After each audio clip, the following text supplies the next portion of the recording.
Ini banyak sekali Bapak Ibunya, ini bakteri. Ya. Ada lagi ini parasit Plasmodium ini yang menyebabkan malaria. Ya. Ini yang menyebabkan tipes nih, Salmonella typhimurium ini ya.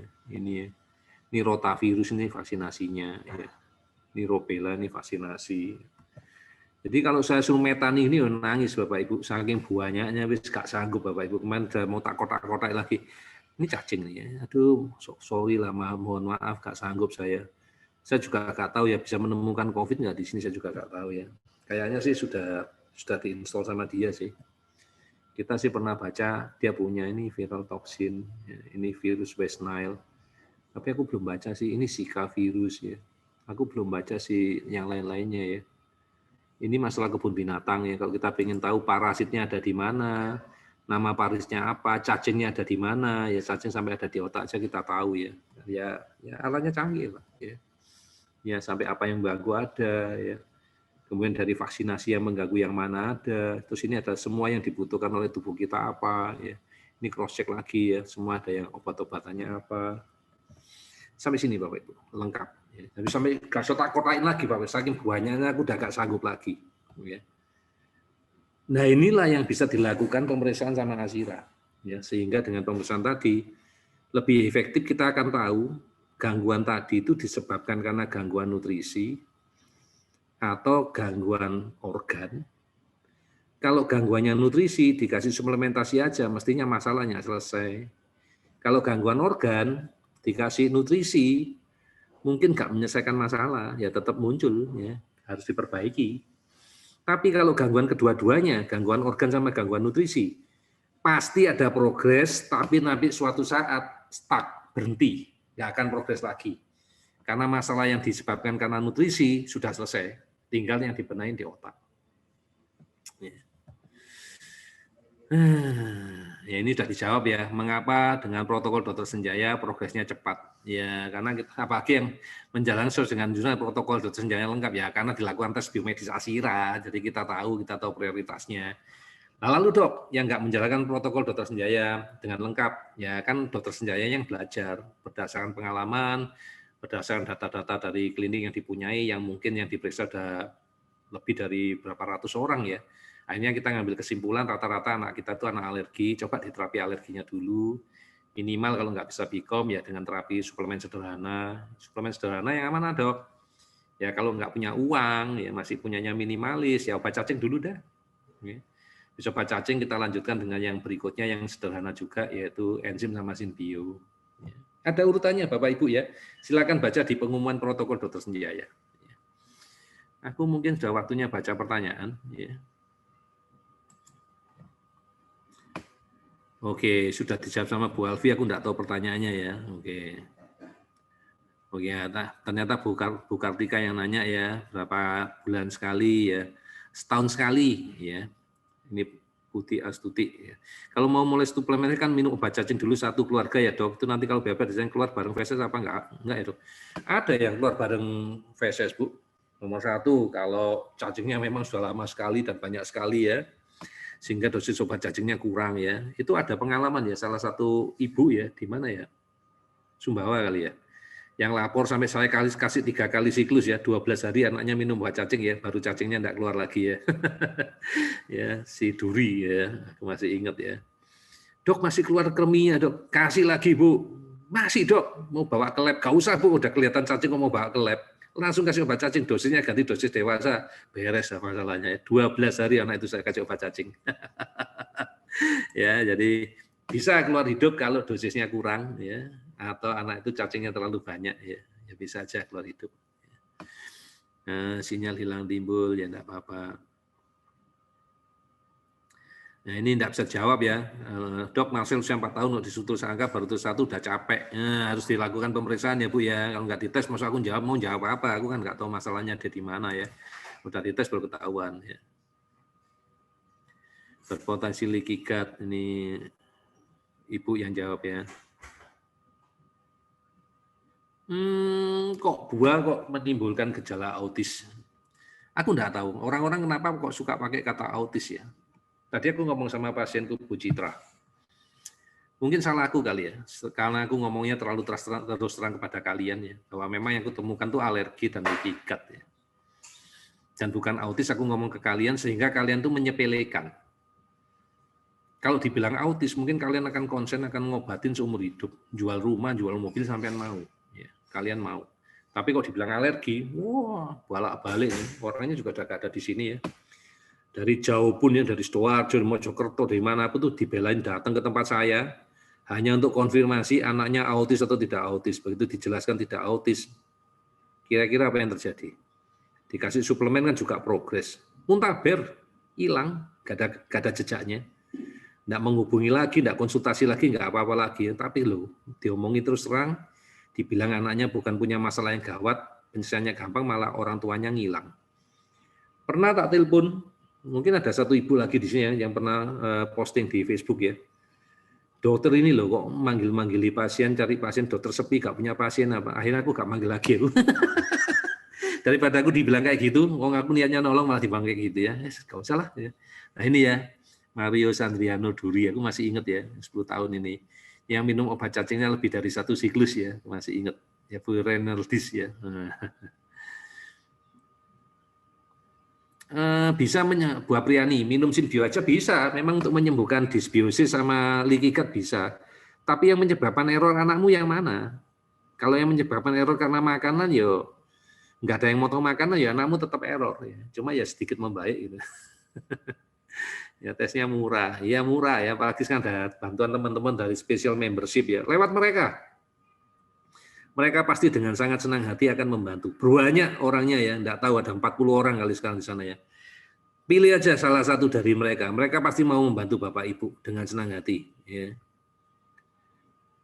Benar banget dokter, Bu Indah ya. Minggu lalu anak saya check up ke 4 dokter dan dokter yang pengen lihat hasil tes hasil anak saya, dokternya langsung bilang ini pasti mahal ya Bu tesnya, hasilnya aja segini banyak. Aduh, tesnya murah ya. Benar Bu Indah ya. Nah ini alamat Bikom ya, di Kendari, Jalan Kapten Pierre Tendean, nomor 19. Ini alamatnya apotek kok ini, tapi nama apoteknya nggak disebutin ya. Aku juga taunya Pierre Tendean. Aku belum ke sana. Mudah-mudahan nanti setelah aman aku bisa ke sana. Aku punya 2 terapis cewek di sana dan 1 dokter cowok di sana. Mau tak godain semua ya. Giliranku godain mereka kalau aku udah ke sana. Mau saya bully mereka ya. Karena saya 2 kali kalau nggak salah saya ke Kendari. Saya belum pernah 1 kali pun diajak ya, melihat masjid yang di tengah danau ini ya, di tengah kali ya, di tengah teluk apa di mana? Teluk kayaknya itu ya, ada masjid terapung ya.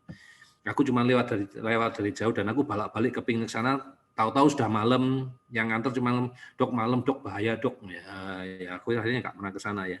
Nanti next time aku mau ke sana ya, ke masjid terapung. Nah itu ya sudah diomongin ya. Dana minimalis buah priani ya. Yang paling sederhana itu obat cacing ya. Terus yang kedua itu Sinbio sama Nutracare ya, itu ada baca di pengumuman ya, baca di pengumuman Facebook group, terus juga nonton video, sudah semua sudah dijelaskan ya. Nanti pasti saya jelaskan lagi di edisi berikutnya saya jelaskan lagi. Cuman saya ini kepingin saya cerita ke orang tua, ini loh perjalanan panjang saya mencari suplemen yang paling cocok buat anak Bapak Ibu. Yang paling minimalis dalam artian nggak ngerepot-ngerepoti dalam segi uang, nggak ngerepot-ngerepoti dan sebanyaknya yang ditelen, tapi semuanya berguna untuk kita. Ini loh sejarahnya. Dan ini loh saya ceritakan kenapa kok sampai seperti ini, ya karena dari hasil tesnya memang membutuhkan. Ya. Nanti tiap orang beda kok, yang dites sama tapi hasilnya beda.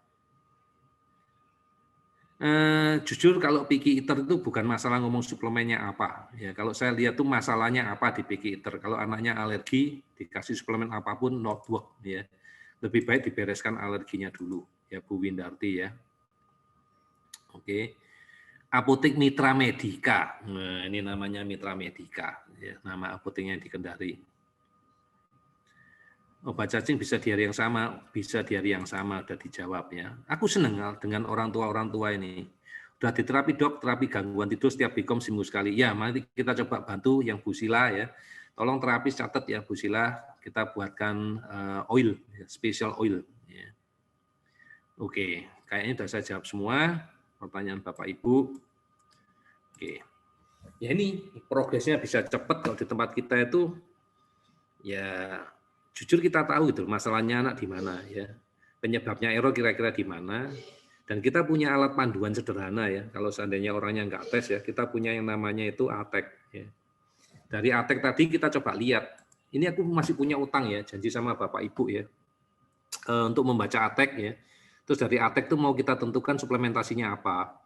Mungkin saya jadikan satu dengan topik saya bulan depan ya, berarti topik saya bulan depan, karena minggu ini saya kan harus konsultasi ya di minggu berikutnya ya, bulan depan.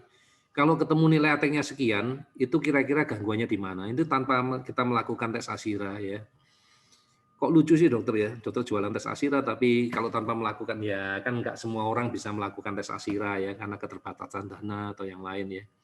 Bukan berarti saya tidak menganjurkan, justru saya menganjurkan tes ASIRA. Ya, tolong lakukan tes ASIRA kalau punya rezeki, punya apa. Karena itu akan menghemat waktu, ya, menghemat uang dalam jangka panjang ya. Karena progres anak akan jauh lebih cepat. Tapi kalau nggak punya, bukan berarti Bapak Ibu nggak boleh terapi. Tetap akan kita bantu. Kalau saya suka ngomong ya mungkin terdengar kasar ya. Ya rodo ngawur-ngawur dikit lah ya. Dalam artian ngawur dikit apa ya, datanya nggak punya ya. Dan kadang-kadang itu dimanfaatkan oleh orang lain, dipakai untuk nyerang saya balik ya. Itu dokternya aja ngaku kalau terapinya ngawur ya. Maksud saya ngawur itu bukan tanpa dasar ya. Berdasarkan data, berdasarkan penelitian yang saya lakukan, saya bisa mengira-ngira gitu loh. Tapi kalau saya ngomong ngawur itu artinya satu, saya nggak bisa optimal membantu anaknya Bapak Ibu.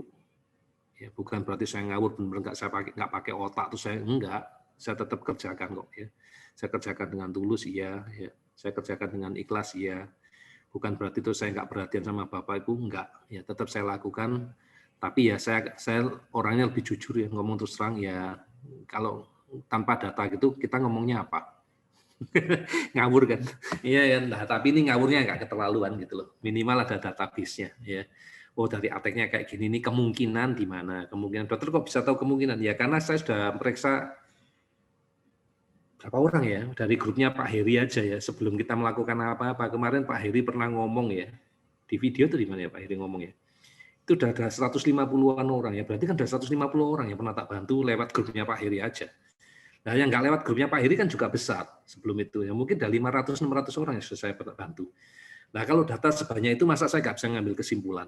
Ya, nah jadi Bapak Ibu boleh percaya bahwa kita yang katanya ngawur itu ya bukan ngawur seperti yang bayangan orang tadi, enggak. Ya cuman saya orangnya lebih jujur ngomong, itu enggak pas, benar-benar pas gitu loh. Yang sehingga saya kadang-kadang juga enggak puas gitu. Karena apa? Saya itu paling takut merugikan orang. Ya, gara-gara nanti imbauan saya, anjuran saya itu salah, terus anak Bapak Ibu enggak progres, Bapak Ibu malah dipersulit, dalam arti dipersulit, keuangannya makin terganggu. Apakah saya enggak dosa? Itu yang membuat saya kadang-kadang ngomong saya jadi kok kayak orang ngawur gitu ya. Itu cuma istilah aja. Jadi, tapi jangan khawatir, tetap saya bantu ya. Nomor satu dengan mengurangi resiko tadi, saya minta Bapak Ibu untuk melapor ya. Setiap minggu laporan progres, setiap bulan laporan ATEK, biar saya bisa mengoreksi kalau seandainya ada tindakan atau ada anjuran yang salah, ya bisa saya perbaiki. Ya, jadi tes biomedis ini sangat penting dan perlu, ya, penting dan perlu. Karena kita ingin tahu kondisi Ananda sebelum terapi, yang paling Bapak Ibu harus sadari, kita itu berlomba bukan dengan siapa-siapa, berlomba dengan waktu. Nanti keburu anaknya besar, keburu ketinggalan yang macam-macam ya. Lagi-lagi yang aku masih ingat ya ceritanya Ibu Adriani ya, karena saking dekatnya kita sering chat ya, sering cerita ya sama Bu Adriani yang ngobrol ya. Dokter sekarang Safik nggak mau sekolah dokter. Loh kenapa nggak mau sekolah Bu? Malu dok, karena dia yang paling gede di kelasnya dok. Anaknya jadi ngeh ya, tadinya nggak ngeh ya. Kalau dia ternyata udah sekelas sama adiknya ya, gak dinaikkan kelas ya, karena dianggap tidak mampu ya. Ya itu loh, kan sudah kalau udah kayak gitu gimana? Ya, ya itu kan buat anak juga penting ya buat anak penting. Ya. Nah kemudian tes biomedis itu sendiri buat kami itu untuk menentukan prioritas terapi. Apa yang perlu diterapi? Yang mana dulu masalahnya ya, agar progresnya anak-anak ini, kalau kita nggak ngejar optimal ya, kita ngejarnya maksimal ya, harus maksimal ya, karena saya selalu memposisikan diri saya itu di posisi Bapak Ibu. Ya, kalau saya terlalu lama ya, mana saya kuat ya, lama saya kuat mental ya, nah hanya mau berapa lama lagi. Kedua dari uang ya, mau sampai berapa lama ya. Itu juga jadi pikiran saya. Ya, semakin lama ASD atau yang katanya ASD itu butuh waktu terapinya lebih lama.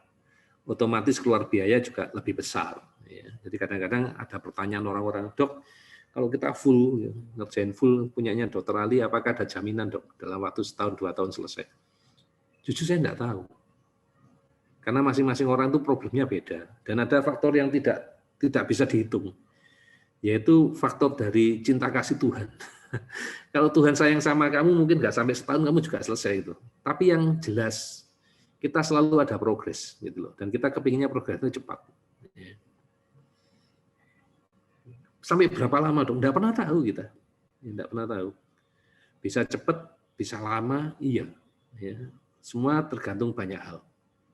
Tetapi, kalau ternyata misalnya kita dapatnya 2 tahun, dan total uang misalnya dikeluarkan itu 150 juta, oke, dibandingkan kalau ternyata anak kita baru selesai 20 tahun lagi, jangan gitu toh dok, ya udahlah 15 tahun lagi, kalau kita ngambil contohnya si Sedi, yang waktu ketemu kita umur 14 tahun, ketemu kita 19 tahun si Sedi, dianggap bermasalah umur 4 tahun, dilakukan terapi baru ketemu 19 tahun, mau keluar duit berapa banyak?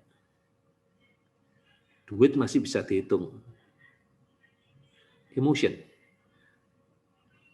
Selama 14 tahun.